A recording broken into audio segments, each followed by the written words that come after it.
त्वमेव माता च पिता त्वमेव त्वमेव बन्धुश्च सखा त्वमेव त्वमेव द्रविणं विद्या त्वमेव अमेव सर्वं मम देव देव। प्यारे मित्रों, ये किसके लिए हमने प्रार्थना अर्पित की? आपने ये प्रार्थना कभी पहले सुनी थी क्या? संस्कृत में, किताबों में, पाठ्य पुस्तकों में कभी सुनी थी? जरा हाथ उठाइए, कितने लोगों ने सुनी है?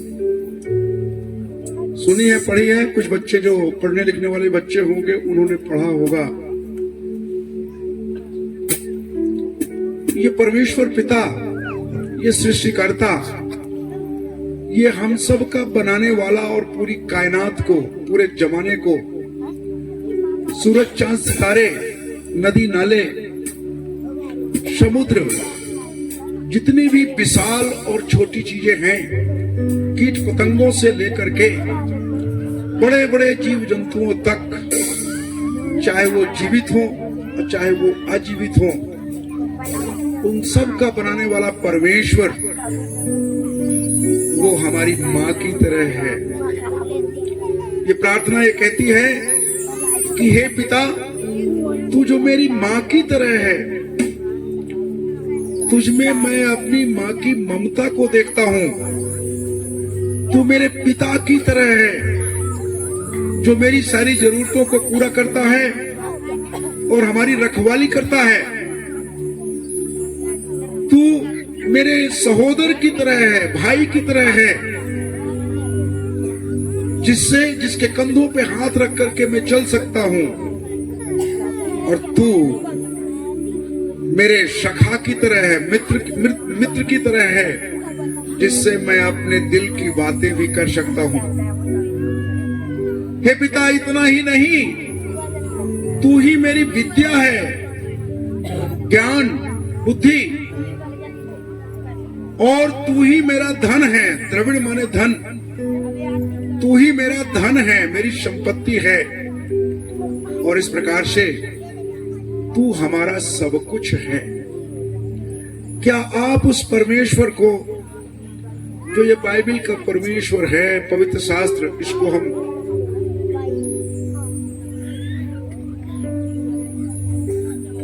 पवित्र शास्त्र कहते हैं, मुक्ति वेद कहते हैं, क्या ये जो बाइबल का मुक्ति वेद का परमेश्वर है, उसको आपने कभी अपने इतने नजदीक महसूस करने की कोशिश की?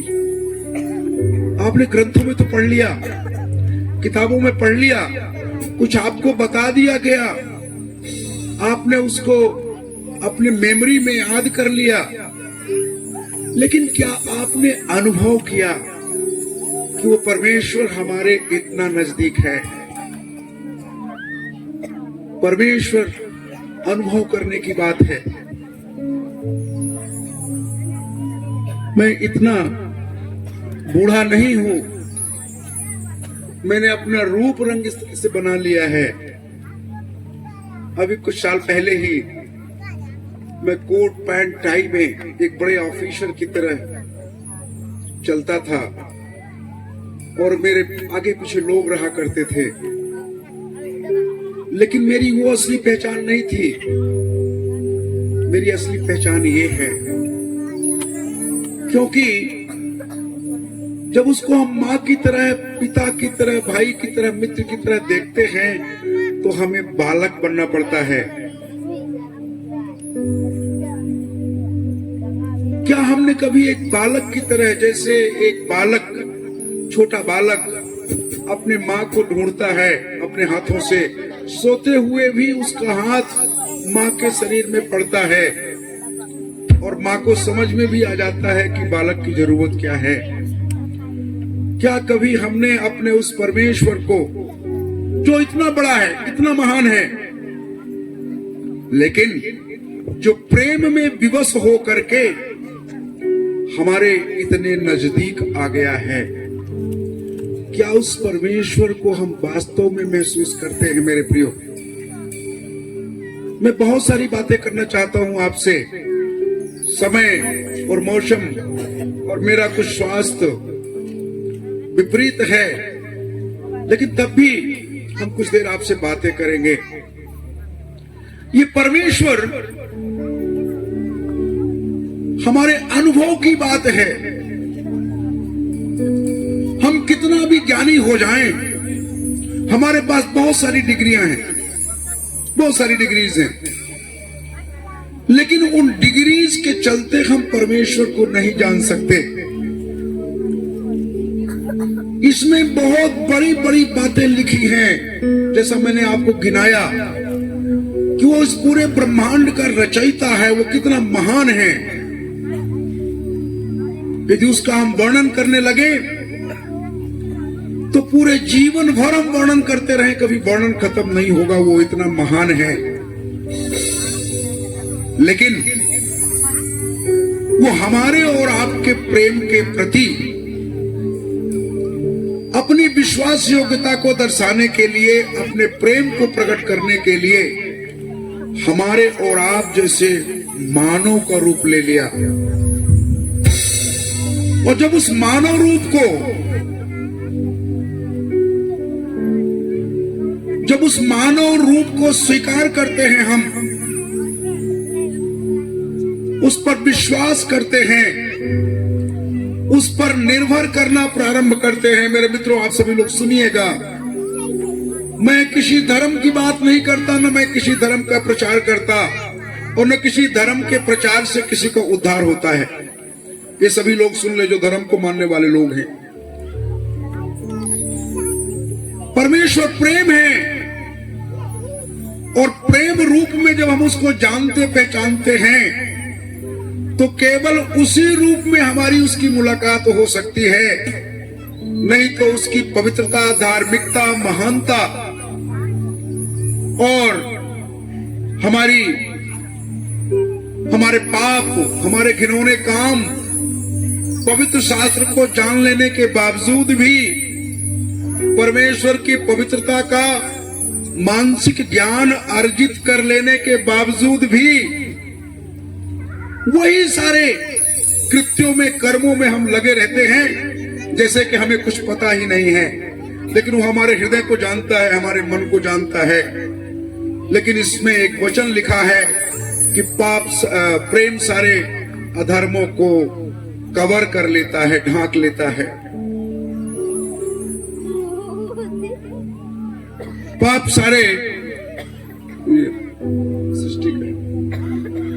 सारे अधर्मों को ढांप लेता है। उस प्रेम के कारण परमेश्वर फिर हमारे घिनौने कामों को, हमारे पापों को नहीं देखता। वो प्रेम की नजरों से, उन नजरों से जिन नजरों से एक मां अपने छोटे से बच्चे को देखती है, उनको देखने लगता है और सारे पाप भूल जाता है।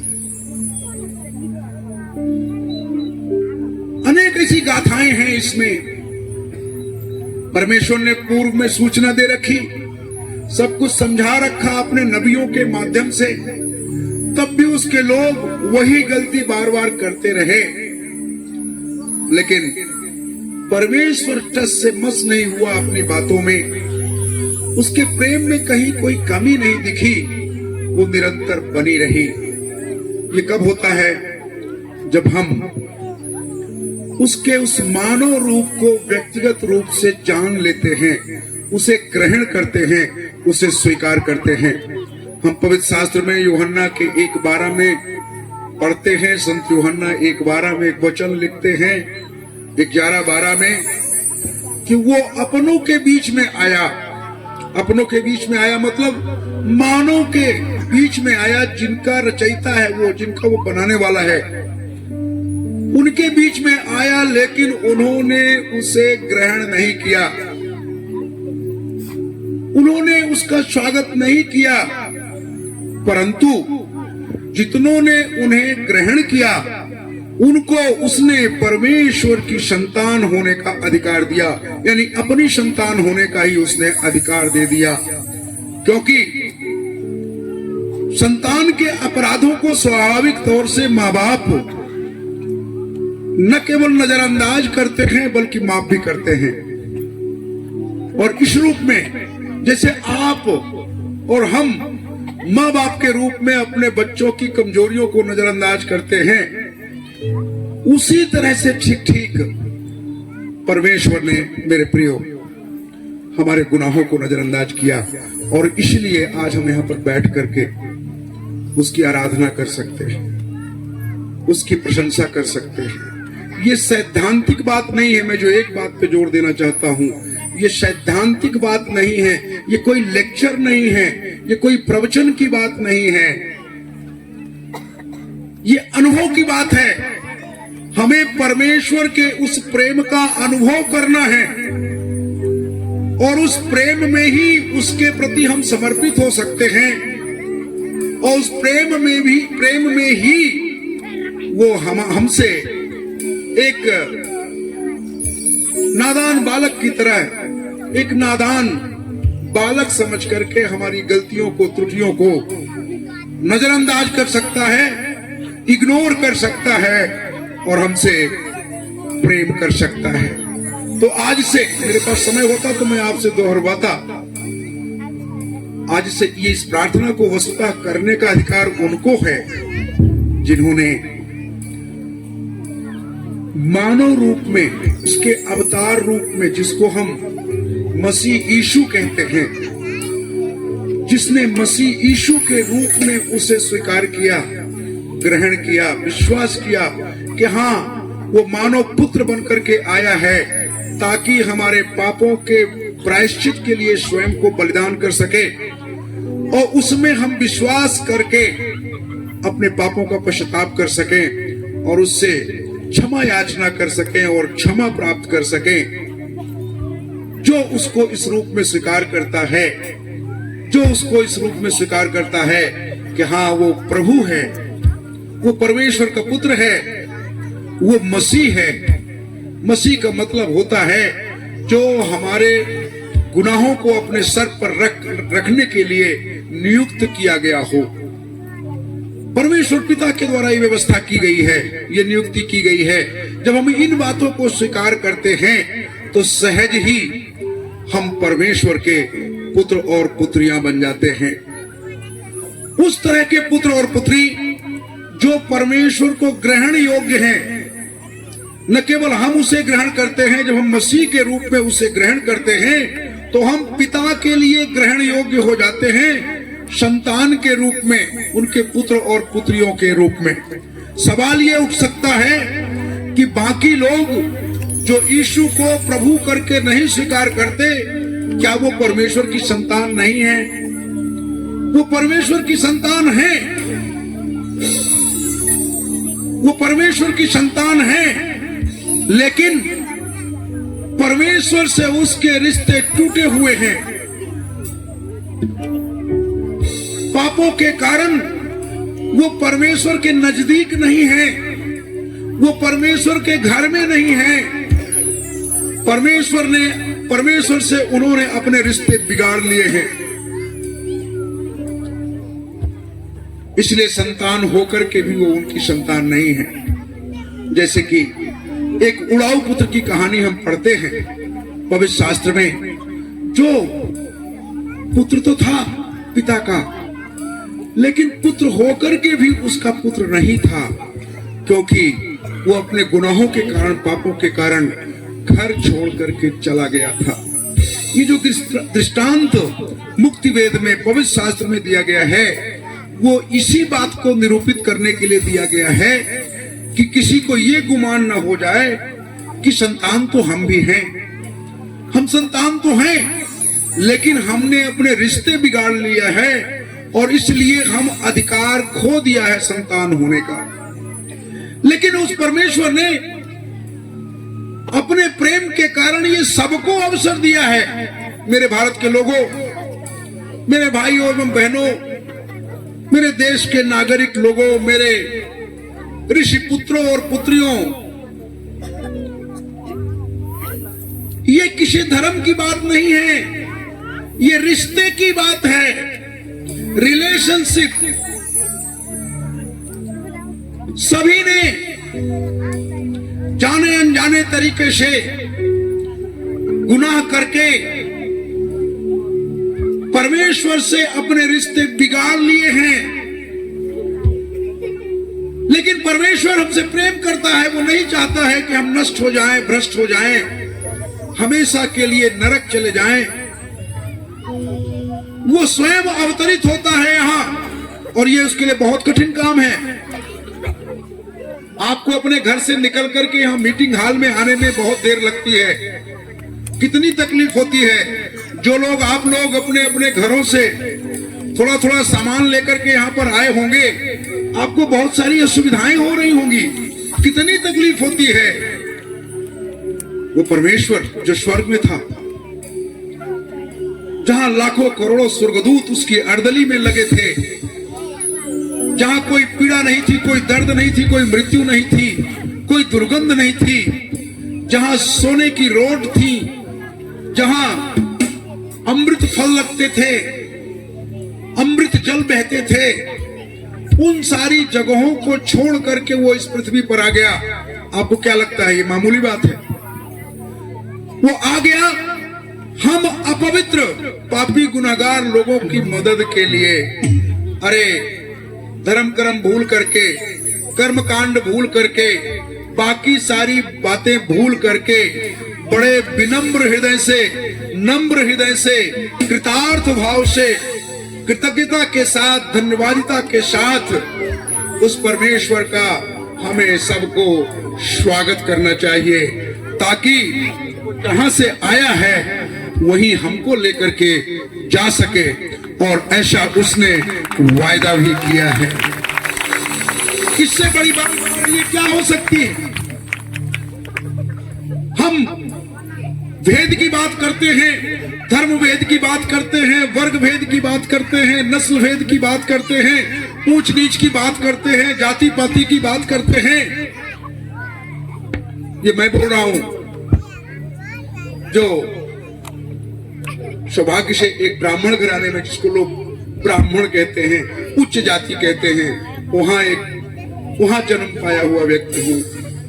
एक बहुत ही अच्छे घराने में परमेश्वर ने भेजा है, जहां धर्म कर्म की बातें बहुत प्रारंभ से रही हैं, और पढ़ाई लिखाई अच्छी हुई, माँ बाप बहुत अच्छे मिले, उन्होंने खूब पढ़ाया लिखाया, आसपास के लोग अच्छे मिले, खूब लोगों ने सम्मान दिया, इज्जत दी, आगे बढ़े, ऑफिसर बन गए, पूरे प्रदेश के अधिकारी रहे। लेकिन हम परमेश्वर के पुत्र नहीं हो पाए थे। परमेश्वर की नजरों में हमारे ये पद पोस्ट का कोई मतलब नहीं था। हम उस नजरों में सम्मानित नहीं थे। दुनिया तो हमको नमस्कार करती थी, लेकिन प्रभु का एक दरमान भी, उनका एक चौकीदार भी हमें टेढ़ी नजरों से देखता था।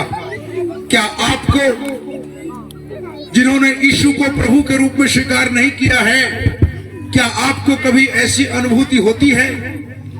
इस संसार का कोई भी पद हमेशा के लिए नहीं है। इस संसार का नाम ही है जो नश्वर है।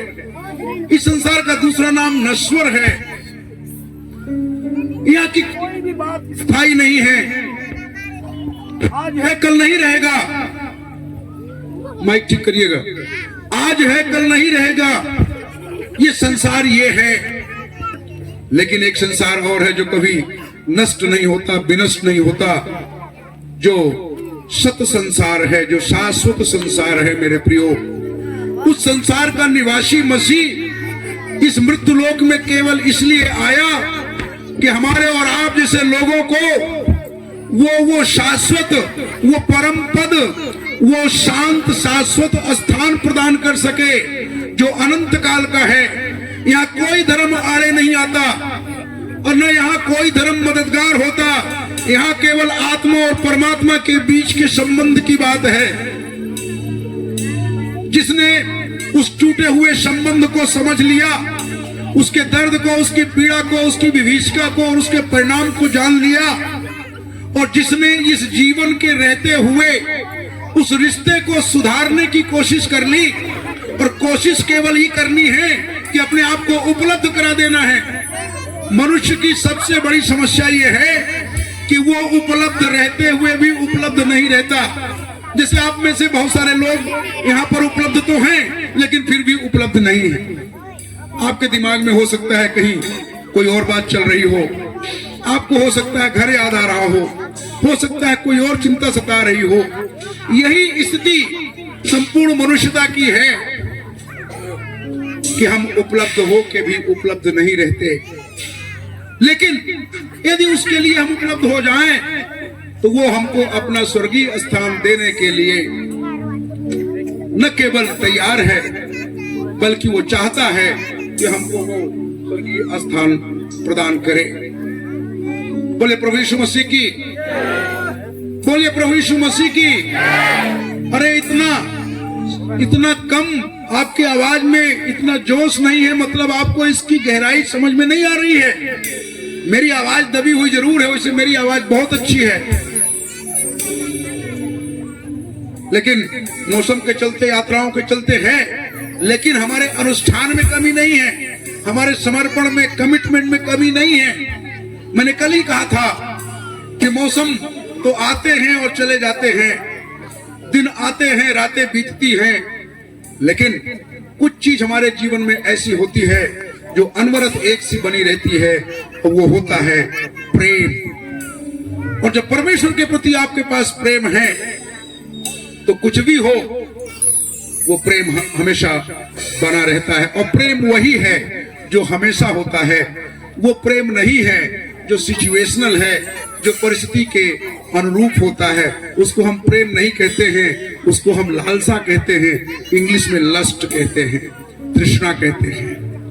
प्रेम अमर है, स्थायी है, परमानेंट है, हमेशा का होता है, और वो प्रेम परमेश्वर हमसे करता है। अच्छा ये बताइए कि प्रेम का बदला क्या हो सकता है? बताइए, कुछ सामने बैठे हुए लोग या कि मंच वाले लोग बता सकते हैं, आप लोग बता सकते हैं, प्रेम का बदला क्या हो सकता है? प्रेम का बदला क्या हो सकता है? हैं? क्या बोला? जोर जोर से बोलिए। प्रेम का मतलब देना। और प्रेम का मतलब क्या? आपसे कोई प्रेम करता है आप, तो आप किस रूप में उसको जवाब देंगे? प्रेम से ही जवाब देंगे। ये लव लेटर है परमेश्वर का। ये क्या है? Love letter. लव लेटर तो सभी जानते होंगे, अपने किसी न किसी अवस्था में किसी न किसी को जरूर लिखा होगा, है ना? हाँ, मैंने भी कभी लिखा था। और लव लेटर का बदला किस रूप में मिलना चाहिए?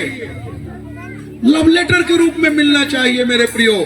परमेश्वर हमसे प्यार करता है, उसका बदला वो प्यार से अपेक्षा करता है, और प्यार ये है कि उसको हम पहचाने। पवित्र शास्त्र बाइबल, मुक्तिवेद बाइबल कहता है कि विश्वास के बिना उसको यानी परमेश्वर को प्रसन्न करना अनहोना है।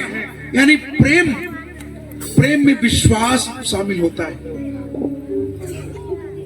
दो प्रेमियों के बीच में जो एक सबसे महत्वपूर्ण कड़ी होती है, जो प्रेम करने वाले लोग होंगे वो जानते होंगे, वो विश्वास है। चाहे दो मनुष्यों के बीच की बात हो, चाहे पति पत्नी के बीच की बात हो, चाहे जो दो दोस्तों के बीच की बात हो, चाहे दो भाइयों बहनों के बीच की बात हो, और चाहे जीवात्मा और परमात्मा के बीच की बात हो, चाहे भक्त और भगवान के बीच की बात हो, चाहे मनुष्य और परमात्मा के बीच की बात हो, विश्वास सबसे अहम भूमिका अदा करता है। इसीलिए केवल एक बात कही गई कि हम विश्वास करके उस परमेश्वर को खुश कर सकते हैं और उसके उस महान वरदान को, उस अनंतकालिक जीवन को प्राप्त कर सकते हैं। बोले प्रभु यीशु मसीह की, प्रभु यीशु मसीह की जय। ग्लास डाल दो उसमें। आइए एक और ऐसे सदगुरु को एक और प्रार्थना अर्पित करते हैं, उससे लेकर के फिर हम बात करेंगे।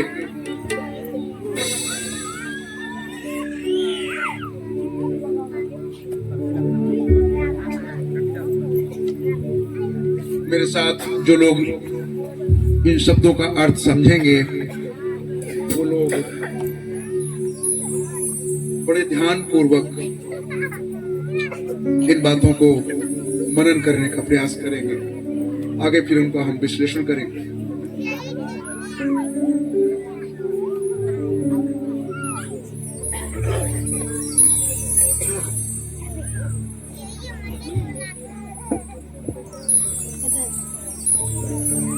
ध्यान मूलम गुरुर्मूर्ति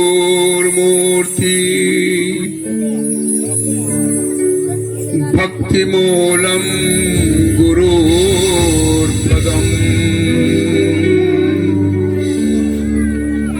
ज्ञान मूलम गुरुर्वाक्यम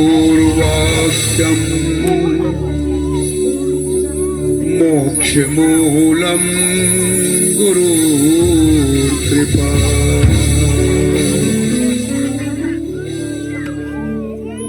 मेरे प्यारे मित्रों, वो हम ये प्रार्थना हमारे हिंदू धर्म शास्त्रों में पाई जाती है, जिसका आशय है कि यदि किसी भी वस्तु पर ध्यान केंद्रित करना है मनुष्य को, दुनिया में बहुत सारी अट्रैक्टिव चीजें हैं, आकर्षण करने वाली चीजें हैं, मनुष्य की नजरों में सुंदर सुंदर चीजें हैं और किसी तरफ भी हमारा ध्यान जा सकता है। लेकिन वस्तुतः यदि ध्यान पूर्वक देखा जाए, विचार करके देखा जाए, तो एक ही स्वरूप है जो ध्यान करने योग्य है और वो है अपने सद्गुरु का स्वरूप। सद्गुरु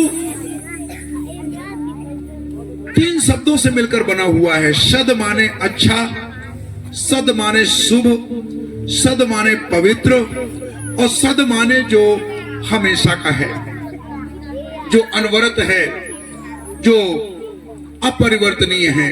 सद के इतने अर्थ हैं और भी न जाने कितने अर्थ हैं। और गुरु शब्द 2 शब्दों से मिलकर बना है। गु गु का मतलब होता है अंधकार। अंधकार न केवल ये भौतिक अंधकार कि आत्मिक अंधकार की बात हम कर रहे हैं। और रू का मतलब होता है वो व्यक्ति जो उस अंधकार को दूर कर सकता है, उस अंधकार को मिटा सकता है। मेरे प्यारे मित्रों, उसको हम सद्गुरु कहते हैं। मसीह यीशु को एक सद्गुरु के रूप में हम उपमा देते हैं, क्योंकि वो एक ऐसी ज्योति है जो हमारे आत्मिक तिमिर को, आत्मिक अंधकार को, वो चाहे कितना भी घनघोर ना हो, उसको क्षण भर में दूर कर देता है। जिस किसी को, ये बच्चे कुछ सामने बात कर रहे हैं, जरा इनको कंट्रोल करिए। जिस किसी को प्रभु यीशु का साक्षात्कार हुआ है, या कई ऐसे लोग हो सकते हैं जो हमारे अगल बगल आगे पीछे बैठे हैं,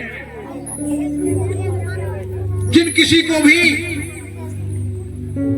प्रभु का साक्षात्कार हुआ होगा, उनको इस बात का अनुभव है कि कैसे क्षण भर में हमारी जिंदगी बदल जाती है, हमारी सोच बदल जाती है, हमारी प्राथमिकता बदल जाती है।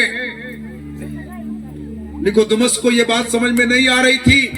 प्रभु ने कहा, एक बहुत बड़े ज्ञानी व्यक्ति थे, प्रभु यीशु से मिलने गए उनके समय में, और उन्होंने कुछ आत्मिक शब्दों में बात की, लेकिन उस शास्त्री को समझ में नहीं आया।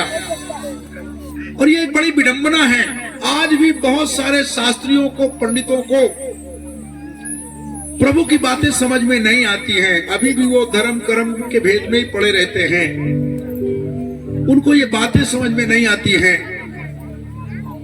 वो दूसरों की कमी निकालने में ही लगे रहते हैं, उनकी नजरें अपनी कमियों की तरफ नहीं जाती हैं। और ये उस सद्गुरु के साक्षात्कार का अभाव है, जिसकी वजह से ये बातें होती है। प्यारे मित्रों, तो जिस किसी को भी उसका साक्षात्कार हुआ होगा वो वही नहीं रह गया जो वो पहले था। वो शरीर में भले ही वैसा ही दिखता हो, लेकिन वो अंदर से वो नहीं रह गया। अब वो एक उदात्त व्यक्ति हो गया है, एक उठा हुआ व्यक्ति हो गया है। उसका सोच बदल चुका है, उसकी प्राथमिकताएं बदल गई हैं, उसके जीवन का उद्देश्य उसे मिल जाता है। लेकिन दुनिया को यह समझ में नहीं आता। दुनिया के लोग, चाहे माँ बाप ही क्यों न हो, चाहे पति की पत्नी अथवा पत्नी का पति ही क्यों न हो, चाहे पुत्र पुत्रियों के माँ बाप ही क्यों न हो, आया कि माँ बाप के पुत्र पुत्री ही क्यों न हो, ऑफिस के लोग क्यों न हो, समाज के अन्य लोग क्यों न हो, ये बातें समझ में नहीं आती और लोग उनको पगला कहना शुरू कर देते हैं। जब वर्ष 2013 में अचानक एक रात को हमारा साक्षात्कार हुआ हमारे सदगुरु से, और उन्होंने कहा कि मैं चाहता हूं कि ये पद छोड़ करके तुम मेरी सेवा करो। मैंने कहा प्रभु, मैं तो आपकी सेवा कई वर्षों से कर रहा हूं, 1984 से मैं प्रभु यीशु का शिष्य हूं। तो मैंने कहा मैं तो आपकी सेवा करता हूं और मैं अच्छा काम कर रहा हूं, जिस विभाग में हूं, जो उत्तरदायित्व मुझे सरकार ने दिए हैं, मैं बहुत अच्छे से कर रहा हूं। क्या आपको ये बात नहीं जच रही है? उन्होंने कहा कि तुम्हारी जगह लेने वाले यहां कई लोग लाइन में लगे हैं, तुम उठोगे और कुर्सी पुनः भर जाएगी, कोई न कोई आ जाएगा, लेकिन जो पद मैं तुम्हें देना चाहता हूं वो तुम्हारे अलावा कोई भर नहीं सकता है। और वो पद मालूम क्या था मेरे प्रिय मित्रों? प्रभु के चरणों में बैठने का पद, भक्ति मूलम गुरु पदम, गुरु के चरण, सेवा का, दासता का, दास होने का पद,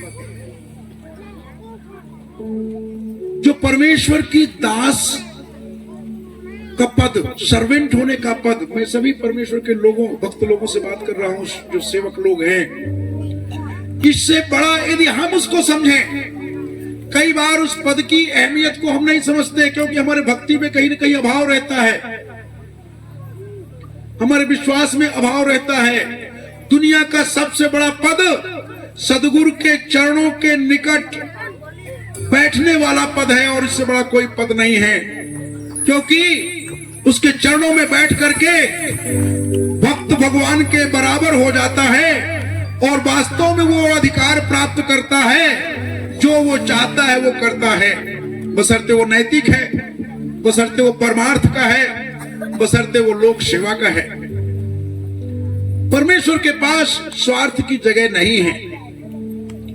हम सच्चे भक्त तब तक नहीं हो सकते जब तक हम स्वार्थ का त्याग नहीं कर देते हैं। जब तक हम इस सिंहासन में बैठे रहेंगे तब तक प्रभु के लिए जगह नहीं है। वो हमारे सिंहासन तभी विराजमान होगा जब हम सिंहासन को छोड़ेंगे और उसके चरणों में अपनी जगह प्राप्त करेंगे। हम में से कई परमेश्वर भक्तों को ये रहस्य की बातें नहीं पता है। They don't know until they dethrone themselves, they cannot enthrone the Lord Christ in their hearts. जब तक वो डिथ्रोन नहीं करेंगे, डिथ्रोन मतलब उस सिंहासन को छोड़ेंगे नहीं, तब तक उनके हृदय के सिंहासन में प्रभु विराजमान नहीं हो सकते हैं। हमारी कोशिश ये होनी चाहिए कि हम अपने आप को सिंहासनारूढ़ करने के बजाय एक सच्चे दास बनने की कोशिश करें, एक सच्चे सेवक बनने की कोशिश करें। वास्तव में यदि हम उठना चाहते हैं तो हमें यीशु के उन सूत्रवत शब्दों का ध्यान रखना होगा जिसने जब उसने कहा, शिष्यों को यह बात समझ में नहीं आई थी 3-3.5 साल तक उनके साथ साथ रहने के बावजूद भी, और वो क्रूसीफिक्शन को क्या कहेंगे, क्रूस में चढ़ाए जाने के ठीक पहले एक रात्रि में अपने शिष्यों का पांव धोते हैं और वहां पर कहते हैं कि तुम्हारे लिए नमूना है,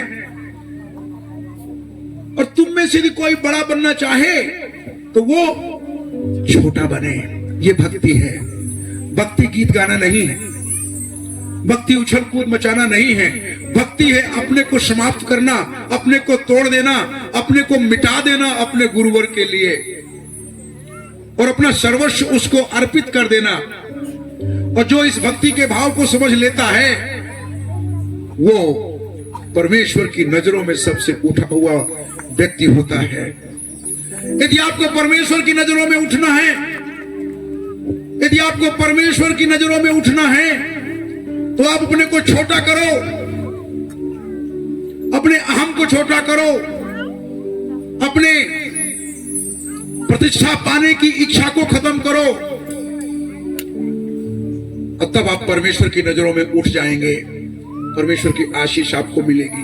अधिकतर लोग पढ़ते तो इसको हैं, लेकिन करते वही हैं जो संसार की पुस्तक में लिखा हुआ है। संसार की पुस्तक क्या सिखाती है कि बड़ा बनना है तो लोगों की नजरों में बड़ा बनो। यहां पर कुछ जनप्रतिनिधि बैठे होंगे, वो ज्यादा से ज्यादा माला पहनना चाहते हैं ताकि ज्यादा से ज्यादा लोग उनको देख सके कि ये सम्मानित हो रहे हैं। वो ज्यादा से ज्यादा पिक्चर, उनके फोटोग्राफ्स लगने चाहिए, ज्यादा से ज्यादा उनके पंपलेट्स बंटने चाहिए, तब वो अपने आप को प्रसिद्ध महसूस करते हैं। हमने पास्टर बलदेव को पहले ये इंस्ट्रक्शन दिया था कि हम लोग उन भक्तों की तरह नहीं हैं कि आप गली गली हमारे फोटो लगा करके और प्रचार करें कि कोई बहुत बड़े, अभी कोई कह रहे थे कि बहुत बड़े प्रचारक। अरे हम बड़े कुछ नहीं हैं, आप बड़े कहकर के हमारा अपमान करते हो।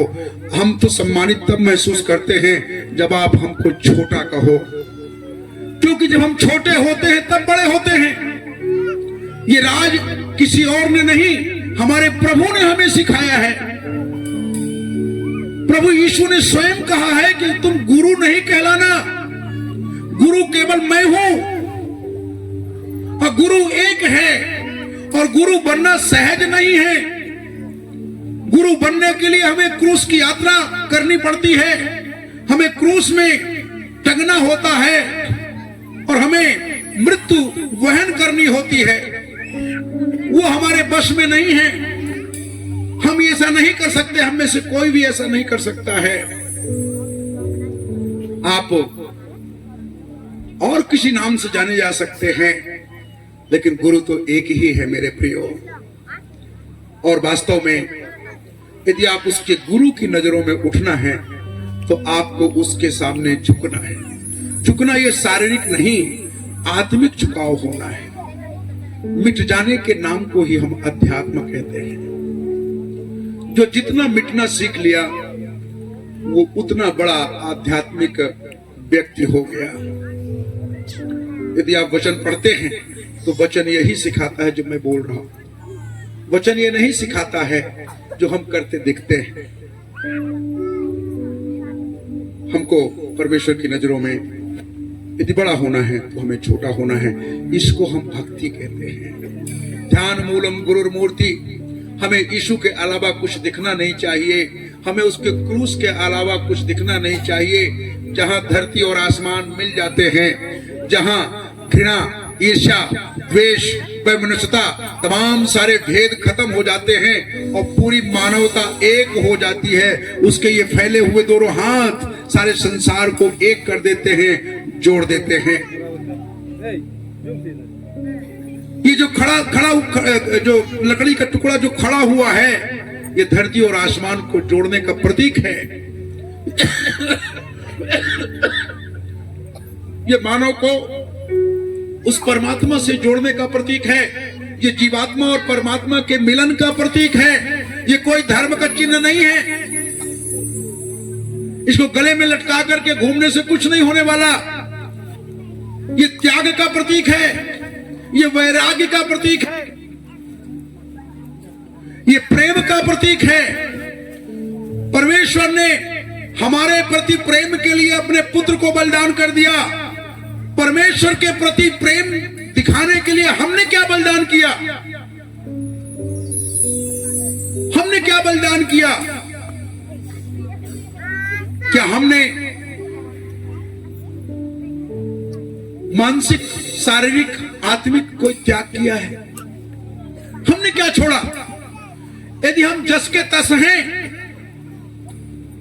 यदि हमने कुछ छोड़ा नहीं, कुछ त्याग नहीं किया, तो पूजा स्थान बदल देने से कुछ होने वाला नहीं है कि आप मंदिर में जाने के बजाय चर्च में जाने लगे, चर्च के बजाय आप मंदिर में जाने लगे, एक ही मस्जिद में जाने लगे।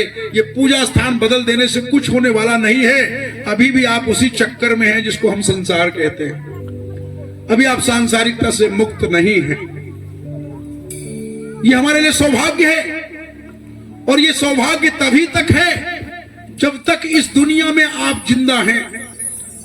बड़े भाग्य मानुष तन पावा, सुर दुर्लभ सब ग्रंथ ही गावा, साधन धाम मोक्ष कर द्वारा, पाई न जे परलोक सिधारा, तही परत्र दुख पावही, सिर धुन धुन पछताई, काल ही कर्महि ईश्वर ही मिथ्या दोष लगाए।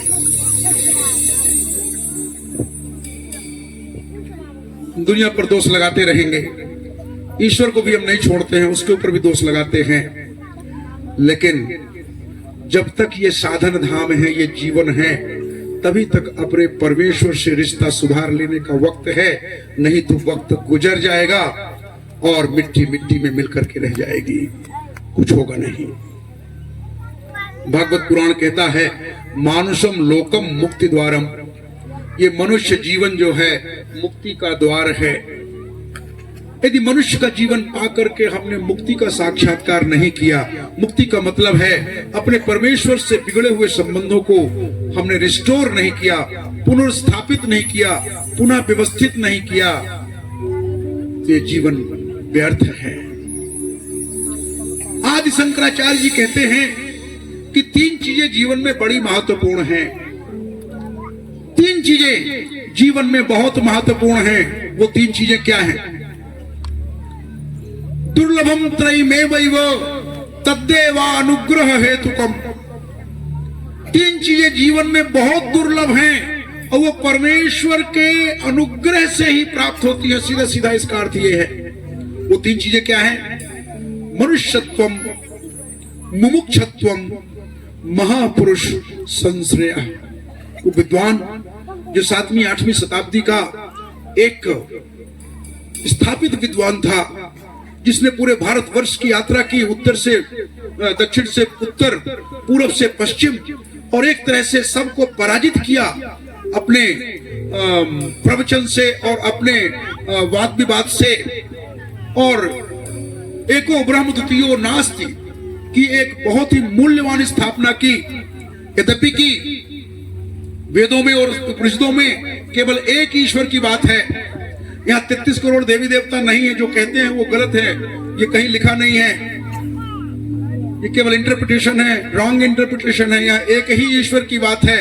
एकम सद विप्रा बहुधा वदंती, ये हम ऋग्वेद का मंत्र आपके सामने कह रहे हैं।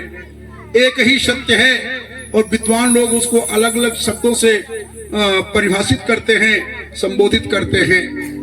एकम एको ब्रह्म द्वितीयो नास्ति, नास्ति नाहि किंचन। ये आदि शंकराचार्य कहते हैं कि एक ही ब्रह्म है, दूसरा कोई नहीं है, और नहीं है किंचन मात्र भी दूसरा नहीं है। और इसीलिए उन्होंने अपने सिद्धांत का नाम दिया अद्वैतवाद। मैं किसी वाद की चर्चा करने के लिए यहाँ पर नहीं खड़ा हूँ, मेरे पास थोड़ा समय है। मैं सुसमाचार पर ही प्रकाश डालना चाहता हूँ, क्योंकि वही मुक्ति का भी समाचार है और वही अवनति का भी सुसमाचार है। सुसमाचार जो प्रभु का है वो विश्वास करने वालों के लिए स्वतंत्रता का समाचार है, और जो विश्वास नहीं करते हैं उनके लिए वो अनंत काल की परतंत्रता को भी स्थापित करता है। परमेश्वर ने जगत से इतना प्यार किया कि अपने इकलौते पुत्र को दे दिया, ताकि जो कोई विश्वास करे वो नाश न हो परंतु अनंत जीवन पाए। अर्थात जो विश्वास नहीं करेगा उसके नाश होने की पूरी संभावना है। लोगों को बताते हुए हमें इन बातों को बताना चाहिए। तो उसने कहा कि 3 चीजें बड़ी महत्वपूर्ण है। मैं आज शंकराचार्य की बात कर रहा हूं, वो है मनुष्य होना, मनुष्य होना। और यदि मनुष्य हो गया है तो उसमें मोक्ष की इच्छा होना। सारे मनुष्यों में मोक्ष की इच्छा नहीं है, वो मोक्ष चाहते ही नहीं। वो जहां हैं, पाप के जिस दलदल में पड़े हैं उनसे समझौता कर लिया है, वो उसी को एंजॉय करते हैं। उनको उससे अलग होने की इच्छा ही नहीं है। और इसलिए सारे लोगों का मोक्ष होना ही नहीं है। प्रभु यीशु मसीह ने भी इसी बात को सत्यापित किया और कहा कि स्वर्ग का जो मार्ग है वो बहुत शकरा है। शकरा है मतलब कम लोग उसमें प्रवेश करेंगे। क्यों कम प्रवेश करेंगे? क्योंकि स्वर्ग का द्वार वो स्वयं है। वचन कहता है कि श्रूप उसके हाथ में है। वो धौंक के गेहूं और भूसी को अलग करेगा। गेहूं को अपने पास रखेगा और भूसी को जलने के लिए सौंप देगा। वो स्वयं द्वार है। इसीलिए उस द्वार में से वही प्रवेश करेंगे जो उसके लहू से नहाए हुए हैं, जो शुद्ध किए हुए लोग हैं। और उनके लिए अधिक मुश्किल बात हो जाएगी जिन्होंने इस वचन को पढ़ा भी है, सुना भी है, जानते भी हैं, जिनके लिए परमेश्वर कहता है, प्रभु यीशु मसीह स्वयं कहते हैं लूका के 11 अध्याय के शायद 28 पद में, वो स्वयं कहते हैं कि धन्य है वो जो परमेश्वर के वचन को सुनता है और मानता है। धन्य है वे जो परमेश्वर के वचन को सुनते हैं और मानते हैं। इसका मतलब क्या हुआ कि ठीक इसके उल्टे वो लोग हैं जो परमेश्वर का वचन सुन करके भी नहीं सुनते और मान करके भी नहीं मानते, उस पर नहीं चलते। उनके साथ वो फिर धन्य नहीं है, उनको हम अधन्य लोग कहेंगे जिनका परमेश्वर न्याय करेगा। मैं क्या कहना चाह रहा हूं प्यारे मित्रों, मैं आपको डराना नहीं चाहता, मैं आपको चैतन्य करना चाहता हूं। उस परमेश्वर का नाम चैतन्य परमेश्वर है। वो सतचित आनंद है, वो सच्चिदानंद परमेश्वर है, वो स्वयं चेतना है। और वो अपनी चेतना हमारे और आपके मस्तिष्क में, हमारे और आपके हृदयों में वो आरोपित करना चाहता है ताकि हम भी चैतन्य बन सकें और इन तथ्यों को हम जान सकें। तो ज्ञान मूलम गुरुर्वाक्यम, तीसरी लाइन हमने कहा था, ज्ञान मूलम गुरुर्वाक्यम। ज्ञान मूलम गुरुर्वाक्यम। यदि किसी को ज्ञानी बनना है, ज्ञानी समाचार इंफॉर्मेशन को इकट्ठा करना नहीं है, सूचनाओं को इकट्ठा करना नहीं है। ज्ञान वो होता है जिसमें हमारे अंधकार मिट जाते हैं, आत्मा और परमात्मा के बीच के भेद खत्म हो जाते हैं। यानी जो पाप का बंधन है, जो पाप की दीवार है, वो खत्म हो जाती है। यानी कि हमारे पाप क्षमा हो जाते हैं। तो कहता है कि जो ज्ञान का जो मूल है वो क्या है? गुरु के बोले हुए वाक्य। ज्ञान का जो मूल है गुरु के बोले हुए वाक्य, जिसके लिए वो कहता है कि धन्य हुए। मनुष्यों के 3:16 पद में हम पढ़ते हैं कि मसीह के वचन को जो सुनता है और मानता है और चलता है वो धन्य है। धन्य हुए जो सुनते हैं और उस पर चलते हैं। प्रभु यीशु मसीह यूहन्ना के 14 के 23 पद में कहते हैं स्वयं भी कि जो मुझसे प्रेम करते हैं वो मेरी आज्ञाओं को मानते हैं, और जो मेरी आज्ञाओं को मानते हैं उनसे मेरा पिता भी प्रेम करता है। और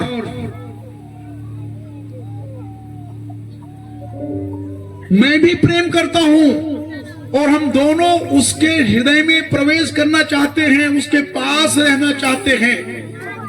यानी कि वचन को जब हम मानते हैं, गुरु के बोले हुए वचन को जब हम गंभीरता से लेते हैं, केवल सुनते नहीं है, उस पर चलते हैं, तभी परमेश्वर आकर के हमारे हृदय में निवास करते हैं।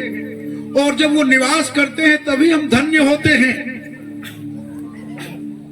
हमें इस बात का अनुभव होना है कि परमेश्वर हमारे हृदय में निवास करता है। जिस क्षण हमें ये अनुभव हो जाएगा तो इस शरीर के साथ फिर हम कोई कदाचार नहीं करेंगे। कई लोग इस शरीर का दुरुपयोग करते हैं, ये परमेश्वर का वरदान है,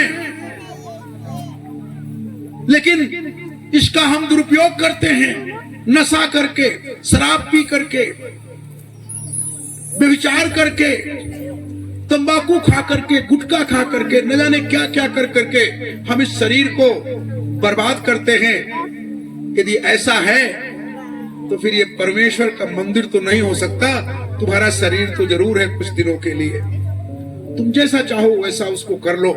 जब तक हमें इसका ज्ञान नहीं था तब तक की बात अलग है, उस बात को परमेश्वर क्षमा कर देता है। लेकिन जब से हमें इस बात की समझ हो गई है, उसके बाद भी यदि हम ये बात कर रहे हैं, आप मेरी बात को सुन रहे हो और इसके बाद भी यदि उसी बात को आप कंटिन्यू रखते हो, तो इन बातों का आपसे हिसाब लिया जाएगा। हम सभी के सभी न्याय के सिंहासन के सामने एक दिन खड़े होंगे और आज के दिन की तारीख को परमेश्वर के दूत हमें याद दिलाएंगे और हमें हिसाब देना होगा। प्यारे मित्रों, ये जो कुछ भी बातें हो रही हैं प्रामाणिक बातें हैं, ये ग्रंथों से बातें हो रही हैं। ये मनोरंजन नहीं हो रहा है, ये वो प्रवचन नहीं है जो कहां से शुरू होता है ना इसका कोई रता पता रहता है और कहां समाप्त होता है ना उसका कोई रता पता रहता है। हालांकि उसमें लाखों लोग सुनने वाले जरूर होते हैं, यहाँ तो कुछ 100 लोग हैं। लेकिन ये जन जागृति का प्रवचन है जिसमें हम मानव निर्माण की बात करते हैं, हम समाज निर्माण की बात करते हैं, हम राष्ट्र निर्माण की बात करते हैं। मसीह यीशु किसी राष्ट्र का विरोधी नहीं है, वो राष्ट्र निर्माता है। वो हमारे चाल को, चरित्र को बदल देता है, वो हमें एक नया इंसान बना देता है। जब वो आता है तो हम शुद्ध हो जाते हैं, हमारे मनोभाव शुद्ध हो जाते हैं, हमारे आचरण शुद्ध हो जाते हैं, हमारे अंदर परिवर्तन हो जाता है, सकारात्मक परिवर्तन हो जाता है। हम बुराई करके हर्षित नहीं होते, हम पश्चाताप करते हैं। ये तब होता है जब मसीह प्रियो मेरे हमारे जीवनों में आता है। क्या आप ऐसे अतिथि का अपने हृदयों में स्वागत करेंगे? बोलिए हाँ कि ना। क्या आप ऐसे अतिथि का स्वागत करेंगे जो आपके हृदय के अंधकार को दूर करके उसको प्रकाशवान कर दे? बोलिए हाँ कि ना। क्या आप ऐसे अतिथि का स्वागत करेंगे जो आपके हृदय की दुर्गंध को निकाल करके उसमें अपनी सुगंधी से भर दे उसको? बोलिए हाँ कि ना। क्या आप ऐसे अतिथि का स्वीकार करें का अभिनंदन करेंगे जो आपके जीवन की अशांति को, जो आपके जीवन की द्वेष को, घृणा को, दुख को, तृष्णा को, विषणा को, तमाम सारे ऐसे एडजेक्टिव्स हैं जिनसे हमारा घृणापन पता चलता है, उन सबको दूर करके अपनी पवित्रता को स्थापित कर दे? क्या आप ऐसे गुरु ज्ञान को प्राप्त करना चाहेंगे? आपके पास, किसी के पास बाइबल है ना और माइक है ना? अब बाइबल है तो माइक है तो पढ़िए, एक पद पढ़ दीजिए। पहला कुरिन्थियों उसका पहला अध्याय उसका 24 पद पढ़ दीजिए जल्दी से, और फिर उसके बाद 30 पद पढ़ दीजिए। परंतु जो बुलाए हुए हैं, क्या यहूदी क्या यूनानी, उनके निकट मसीह परमेश्वर की सामर्थ और परमेश्वर का ज्ञान है। हाँ रुकिए, जो बुलाए हुए हैं, यहाँ पर बिना बुलाया हुआ कोई नहीं है। जितने बार भी यहाँ लोग उपस्थित हैं सब बुलाए हुए हैं, और एक बार नहीं कम से कम 10-10 बार बुलाया गया होगा, हमें पता है। प्रभु को वचन सुनने वाले लोग बहुत कम है, उनको बहुत बुलाना पड़ता है।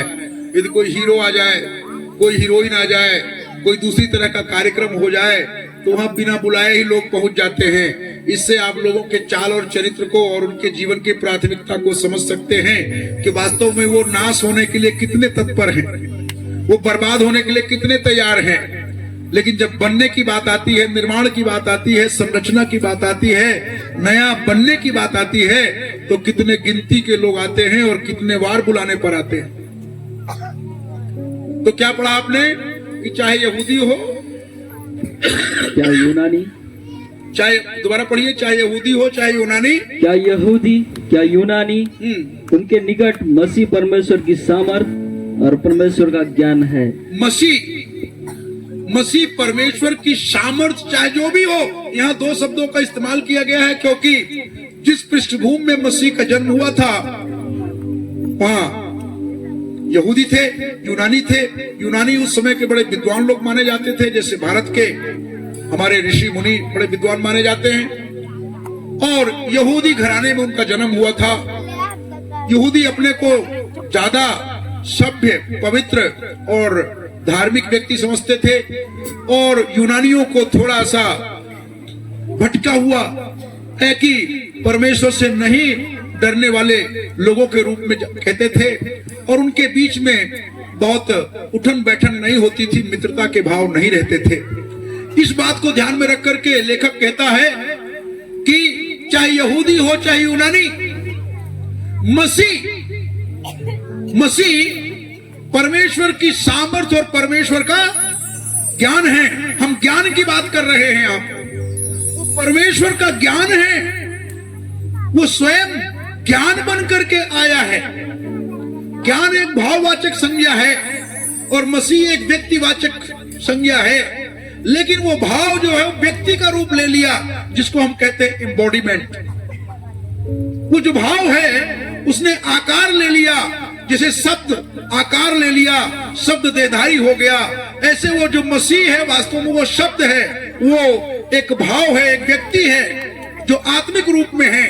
वो यहाँ पर ज्ञान का रूप बन करके हमारे बीच में अवतरित हुआ। ये अवतार के पहले की बात है, ये अवतार लेने के पहले की बात है। उनके आने के बाद की बात क्या है, 30 पद में है। 30 पद पढ़िए। परंतु उसी की ओर से तुम मसीह यीशु में हो, जो परमेश्वर की ओर से हमारे लिए ज्ञान ठहरा, अर्थात धर्म और पवित्रता और छुटकारा। हाँ, परमेश्वर की ओर से हमारे लिए ज्ञान ठहरा, वो उतर करके आया ताकि उसको पा करके हम भी ज्ञानी हो जाएं। वो परमेश्वर की ओर से हमारे लिए ज्ञान ठहरा।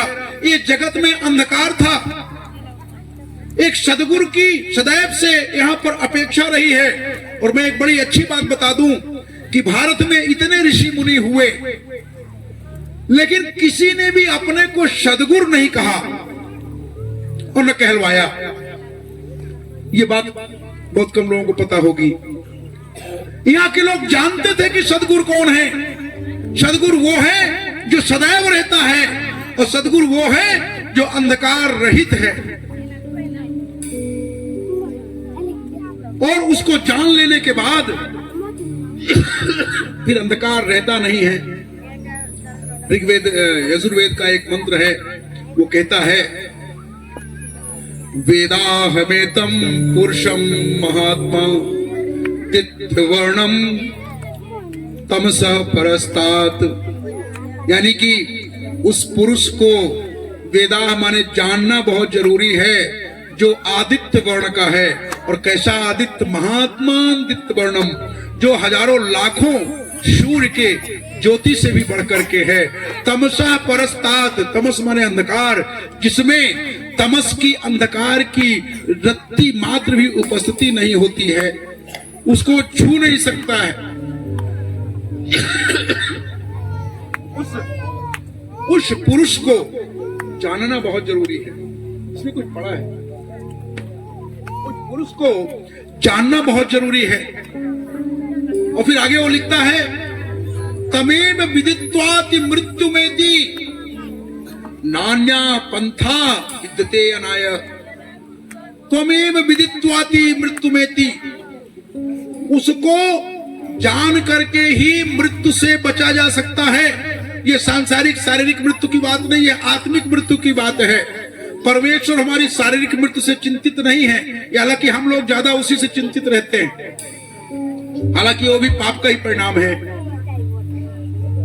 लेकिन वो हमारी अनंत काल की मृत्यु, यदि अनंत काल का जीवन है तो अनंत काल की मृत्यु भी है, वो उससे चिंतित रहता है। और वो कहता है, हमारा जो वैदिक ऋषि है, कि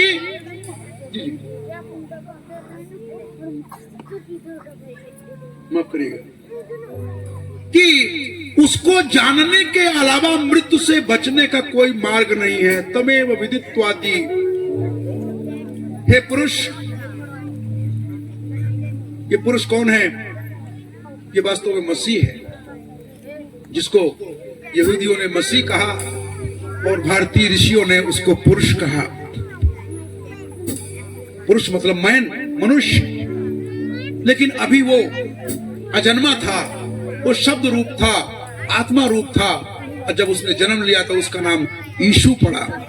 यीशु जो है मनुष्य का नाम है, और मसीह जो है वो परमात्मा का नाम है, जिसको आप सन ऑफ गॉड कहते हैं। यीशु mean son of man and मसीह मीन सन ऑफ गॉड। वो परमेश्वर का पुत्र और मनुष्य का पुत्र दोनों था।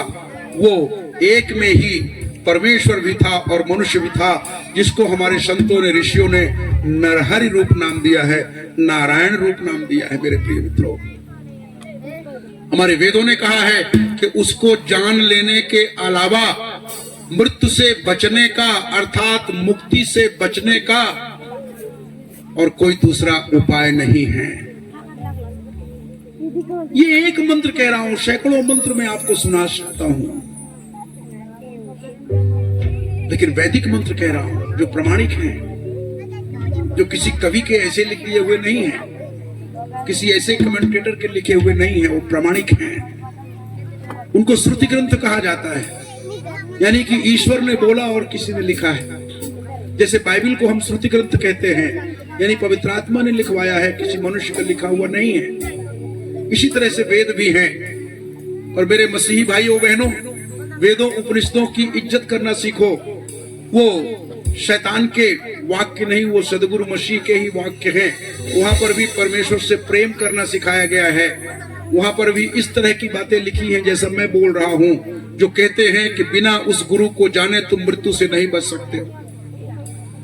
और ये जो हमारे बीच में भेद होते हैं, मसीही गैर मसीही, ईसाई गैर ईसाई, हिंदू मुस्लिम, ईसाई यहूदी यूनानी, तब से जो ये भेद चल रहा है, ये अज्ञानता का भेद है। यदि बाइबल पढ़ने वाला व्यक्ति वेद और उपनिषद पढ़ ले, और वेद उपनिषद पढ़ने वाला व्यक्ति बाइबल पढ़ ले, तो सारी समस्याएं खत्म हो जाएंगी। जब से मैंने दोनों पढ़ लिया तो मैं संत हो गया, प्रभु का दास हो गया, प्रभु यीशु का उपासक हो गया।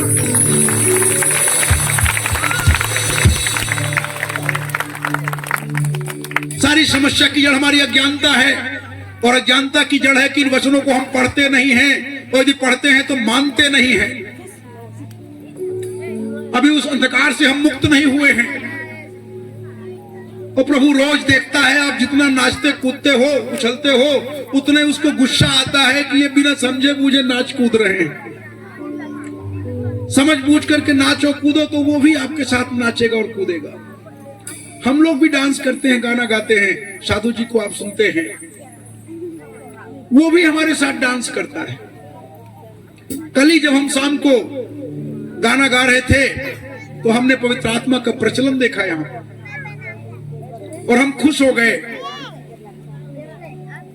और हम जाते हुए रास्ते समय और रात्रि को और सुबह भी जब भी हम प्रार्थना में बैठे सामूहिक रूप से, संयुक्त रूप से, तो हमने प्रभु को धन्यवाद दिया कि प्रभु तो इस बड़ा बादाम में तू बड़ा काम करना चाहता है। बोलिए प्रेज द लॉर्ड। बड़ा बादाम ऐसे ही नाम नहीं रखा है, अब पूरा नाम तो मुझे याद ही नहीं है अभी। बड़ा बादाम और क्या है आगे, सामर डोंगरी। हाँ, वो बड़ा बादाम बड़ा बादाम बड़ा पौष्टिक होता है, बादाम तो मैं जानता हूं, वो बड़ा पौष्टिक होता है, वो बहुत मजबूती देता है, वो हमें आत्मिक मजबूती प्रदान करेगा, ताकि जब झकोरे आए, जब सताव आए, जो केवल अज्ञान आधारित होते हैं, अंधकार आधारित होते हैं, यदि कोई समझ ले कि वास्तव में विरोध किस बात का कर रहा है, यदि यीशु मसीह के भक्तों का कोई विरोध करता है तो वो विरोध किस बात का कर रहा है। हर मसीही की यही गवाही होती है, यदि वास्तव में उसका हृदय परिवर्तन हुआ है, कि वो पहले से बेहतर हो जाता है। मैं कॉलेज में पढ़ रहा था और मेरे पिताजी कहीं जॉब करते थे, उनको सूचना मिली कि लड़के के बारे में कि वो यीशु को अपना गुरु बना लिया है। हमारे पहले से पूर्वजों से हमारे घराने के गुरु थे, हमारे दादाजी स्वयं बहुत बड़े गुरु थे, हजारों लोगों को उन्होंने गुरु दीक्षा दी थी। फिर ऐसे व्यक्ति को किसी और को गुरु बनाने की क्या आवश्यकता थी। वो दौड़ के हमारे पास आए, बड़े बीरबल होकर के, परेशान होकर के। मैं अकेला लड़का था उनका, पढ़ने लिखने में भी अच्छा था।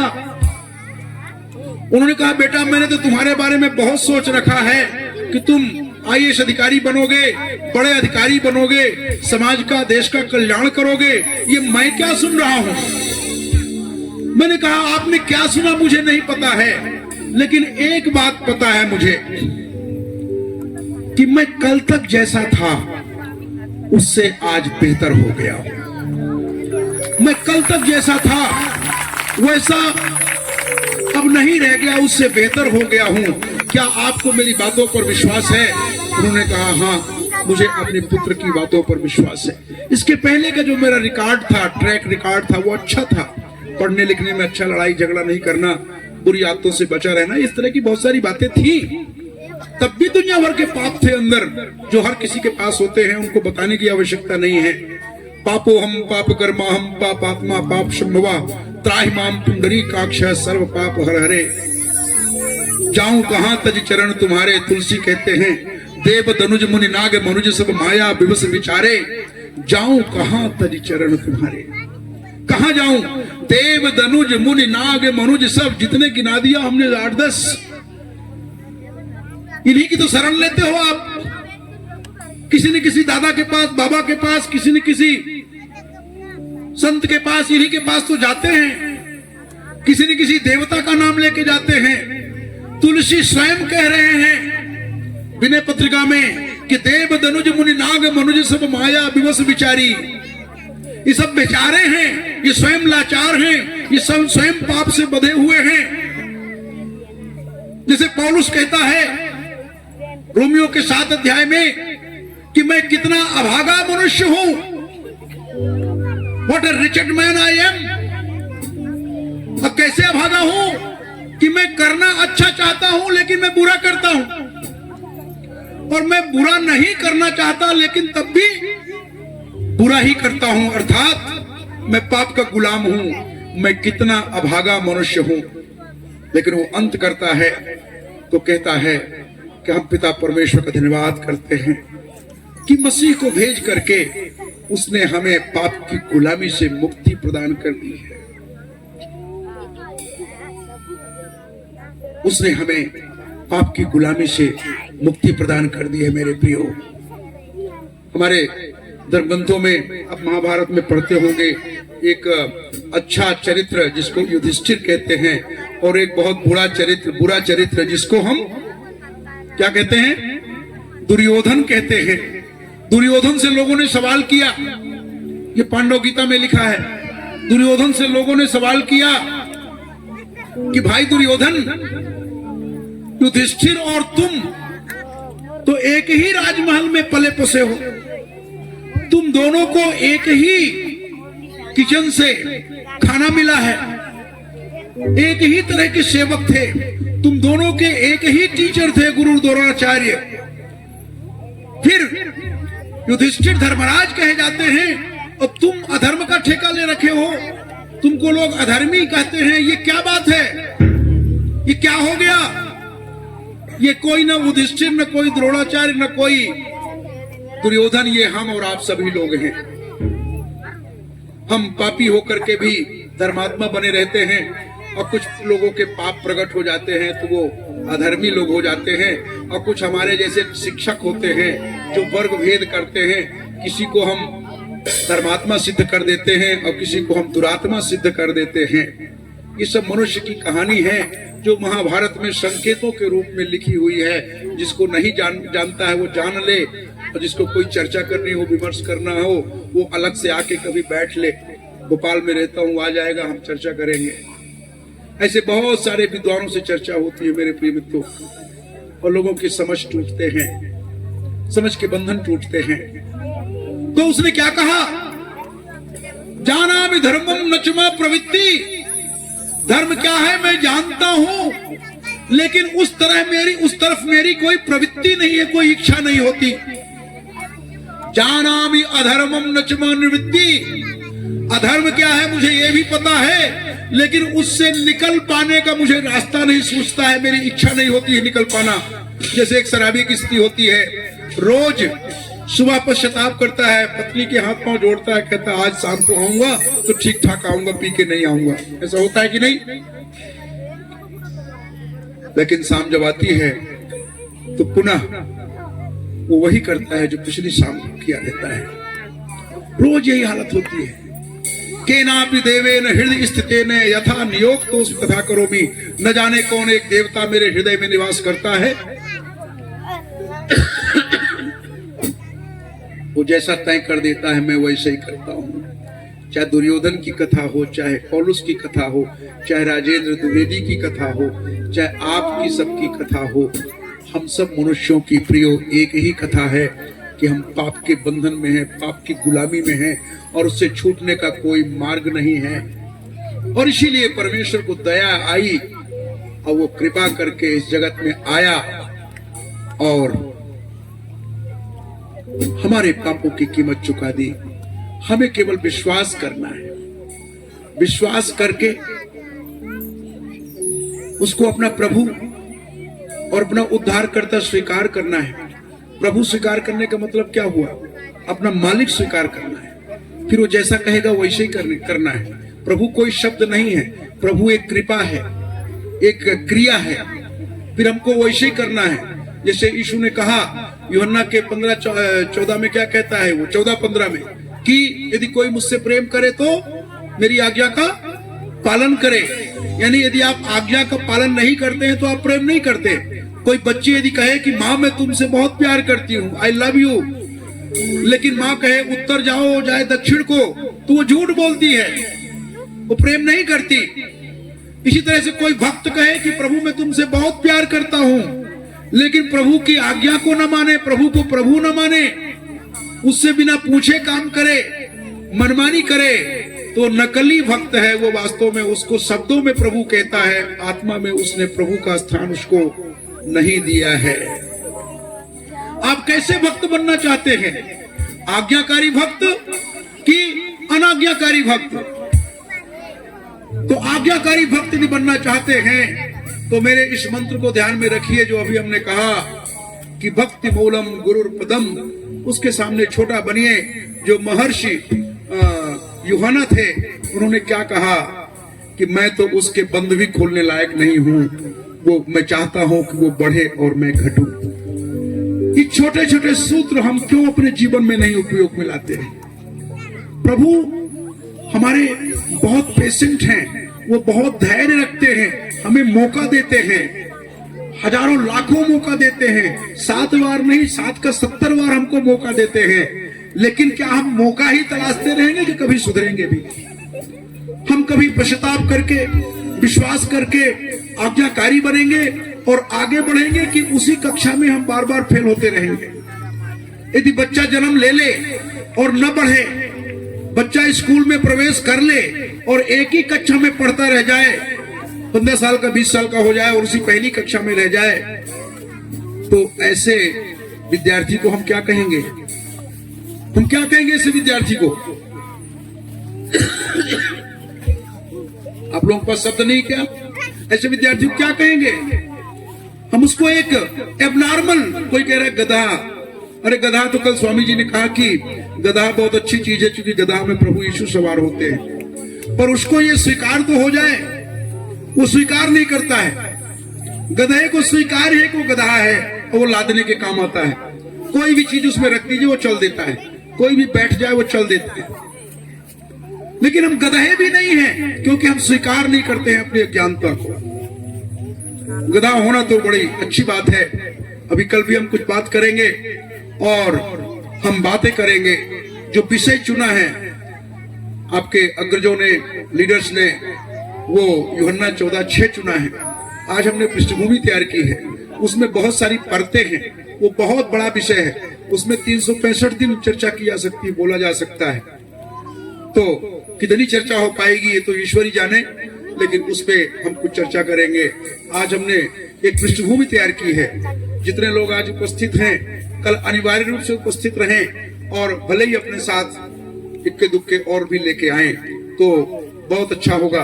दोबारा इसी मंत्र को हम दोहराते हैं जिसमें हमने चारों पदों पर बात की है। आज ध्यान मूलम गुरुर्मूर्ति, पूजा मूलम गुरुर्पदम, ज्ञान मूलम गुरुर्वाक्यम, ये गुरुर्वाक्य है। मोक्ष मूलम गुरुर कृपा, मोक्ष केवल गुरु की कृपा से मिलती है।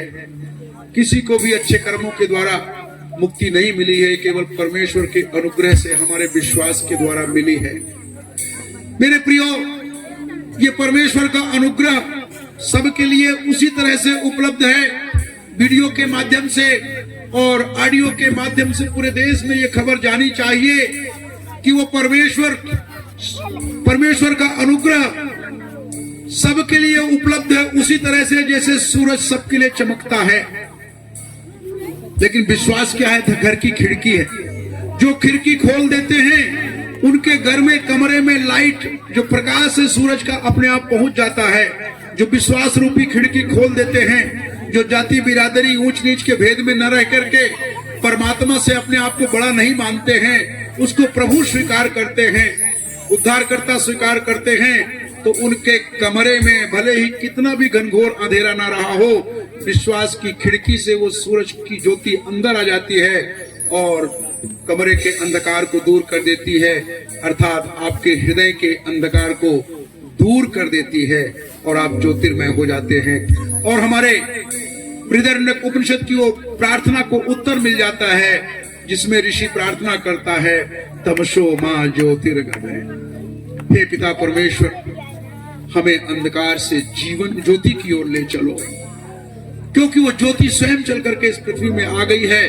केवल हमें कुछ नहीं करना है, हमें कोई अनुष्ठान नहीं करना है, कोई और किसी भी तरह के शारीरिक क्रियाकलाप करने की आवश्यकता नहीं है। केवल हृदय से, मन से हमें उस पर विश्वास करना है, यानी विश्वास की खिड़की को खोलना है ताकि वो चमकते हुए सूरज की रोशनी अंदर आए और हमारे हृदयांचल को, हमारे हृदय को पूरी तरह से प्रकाशित कर दे, अपने ज्योति से भर दे और हमारे जीवन के अंधकार को दूर कर दे। ये केवल परमेश्वर के कृपा से होना है, केवल हमें उस पर विश्वास करना है। आप इस उपमा को याद रखें और देखें, यदि आप विश्वास करने वाले लोग हैं तो विश्वास बढ़ता है, विश्वास जस का तस नहीं रहता। जैसे अभी हमने विद्यार्थी का उदाहरण दिया, हमने छोटे जन्मे हुए बालक का उदाहरण दिया, वैसे भक्त का भी उदाहरण है। यदि आपने यीशु को कई साल पहले ग्रहण किया और आप जहां के तहां ही हैं, तब आपकी कक्षोन्नति नहीं हो रही है, आपकी दर्जा तरक्की यदि नहीं हो रही है, तो फिर आप सफल भक्त नहीं हैं। प्रभु आपको उठाना चाहते हैं, प्रभु आपको उठाना चाहते हैं। मेरे लिए एक पद पढ़ दीजिए, फिर मैं बंद करता हूं। यूहन्ना 12:32।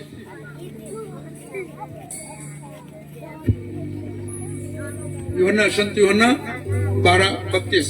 और मैं यदि पृथ्वी पर से ऊंचे पर चढ़ाया जाऊंगा तो सबको अपने पास खींचूंगा। जब प्रभु ऊंचे उठते हैं तो वो अपनी ओर हम लोगों को खींचते हैं और हमारे माध्यम से दुनिया के लोगों को खींचते हैं। प्यारे मित्रों, अपनी आज्ञाकारिता के द्वारा, अपने आचरण के द्वारा, अपने सत्याचरण के द्वारा, अपने धार्मिक जीवन के द्वारा, अपने पवित्रता के द्वारा, अपने व्यक्ति निर्माण, समाज निर्माण, लोक निर्माण के कार्यों के द्वारा हम प्रभु के कद को बढ़ा सकते हैं, उठा सकते हैं। और जब यीशु का कद बढ़ता है हमारे जीवनों में तो लोग हमारी तरफ आकर्षित होते हैं। हम बड़ी बात तो नहीं करेंगे, लेकिन आपने हमें क्यों बुलाया है इतनी दूर से? क्योंकि इस भेद को हमने समझ लिया। साधु जी को आपने क्यों बुलाया? क्योंकि हमने उस भेद को समझ लिया कि जब हम अपने जीवन में यीशु को बढ़ाते हैं तो लोग हमारी तरफ अपने आप खींचे चले आते हैं और तब हमें लोग आमंत्रित करते हैं और हमको इस तरह के दो शब्द बोलने का अवसर मिलता है। हमको सबको, जितने भी प्रभु के भक्त हैं, हमको अपने जीवन में यीशु के कद को बढ़ाना है, उसको उठाना है। जब वो उठता है तो लोग उसकी तरफ खींचे चले आते हैं। प्रभु ने पहाड़ी उपदेश में स्वयं कहा कि कोई भी रोशनी जला करके पलंग के नीचे नहीं रखता, उसको रोशनदान पे रखता है ताकि लोगों को वो रोशनी दिखे। हमारे जीवन के रोशनी, हमारे चमकते हुए चेहरे, प्रभु की धार्मिकता, पवित्रता और छुटकारा, जैसा कि अभी हमने पहले कुरिन्थियों 1:30 में पढ़ा, जब लोग देखेंगे तो लोग दौड़े चले आएंगे। आपको बहुत ज्यादा प्रचार की आवश्यकता नहीं होगी। आपको प्रचार करने के पहले अपने जीवन में काम करने की आवश्यकता है। आप क्या वो चमकते हुए मसाल की तरह हैं कि बुझे हुए मसाल की तरह हैं? यदि बुझा हुआ मसाल कितनी भी आवाज लगाए, मुर्दा कितनी भी ऊंची आवाज लगाए, कोई वहां आने वाला नहीं है। लेकिन यदि चमकता हुआ चमकदार चेहरा, धार्मिकता, पवित्रता और छुटकारे का अनुभव प्राप्त व्यक्ति जब समाज में जाता है तो लोग उसको सुनते हैं, उसका सम्मान करते हैं। आइए सभी लोग हम परमेश्वर का धन्यवाद करें और प्रवचन के इस पहले सत्र को हमें समाप्त करते हैं और आगे साधु जी आएंगे और अपनी मधुर आवाज से कुछ गीत भी सुनाएंगे और प्रभु के वचन से भी हमें लाभान्वित करेंगे। आइए हम छोटी सी दुआ करते हैं। हमारे स्वर्गीय पिता, इस संध्या को प्रभु हम आपके नाम से सौंप देते हैं। प्रभु, जो भी बातें हमने की हैं वो सब आपने किया है, हम मनुष्यों में से किसी ने कुछ नहीं किया है। चाहे सृष्टि का निर्माण हो और चाहे मसीह यीशु में नई सृष्टि के निर्माण की संभावना हो, ये सब कुछ प्रभु आपने ही किया है। हम सबको प्रभु पश्चाताप का मन दीजिए कि हम सारी बातें भूल करके हम अपनी आत्मा की तरफ अपनी निगाहें डाल सके, अपना अन्वेषण कर सके प्रभु। और जैसे आपने हम कुछ लोगों पे कृपा की, ऐसे सब पर हो कि उनको अपने आत्मा का दर्शन हो, वो देख सके कि उसमें कितनी कालिक पुती हुई है। तमाम सारी सामाजिक मान्यताओं, प्रतिष्ठा, इज्जत, मर्यादा के बावजूद भी अंदर हमारा काला है। और सच्चाई यही है कि उस कालिक को हम अपने आप दूर नहीं कर सकते। केवल आपका अनुग्रह, आपके प्रिय पुत्र मसीह का पवित्र लहू ही उसे धो सकता है, पोष सकता है। प्रभु, होने दे कि हम मसीह को उद्धारकर्ता के रूप में, प्रभु के रूप में सभी लोग स्वीकार करें और अपना निर्माण करें, अपने परिवार का निर्माण करें, अपने समाज का निर्माण करें और अपने राष्ट्र का निर्माण करें और एक सभ्य, सुसंस्कृतिक और पुनीत, भ्रष्टाचार रहित, पाप रहित भारतवर्ष का निर्माण कर सके प्रभु, ताकि आपके राज्य का विस्तार हो सके। इस प्रार्थना को हम उद्धारकर्ता मसीह यीशु के पवित्र एवं मीठे नाम से मांगते हैं। बोलिए आमीन।